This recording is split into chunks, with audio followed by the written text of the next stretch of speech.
د یهودو زموږ سره پر درو خبرو حسد دی، عناد دی او بغض دی. درې خبرې. اوله خبره دا ده د الله رسول فرمایي الله پاک کعبه شریف مشترک کړي. نه یهود کعبه لري، نه نصارا لري، نه مشرکان هیڅ څوک کعبه نه لري. او دویمه خبره دا ده پیغمبر علیه الصلاة والسلام فرمایي په دا هفته کې اووه ورځې دي، د دې اووه ورځو سرداره چې دا هغه د جمعې ورځ ده یا د جمعې شپه ده. پیغمبر علیه الصلاة والسلام فرمایي یهود خطا سو د هفتې ورځ شوله، نصارا خطا سو د اتوار ورځ شوله، الله پاک د جمعې ورځ وماته راکړه، زما امت یې راکړله.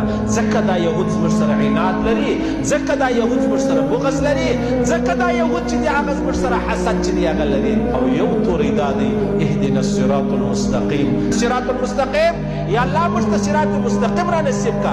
انعمت علیهم د هغه چا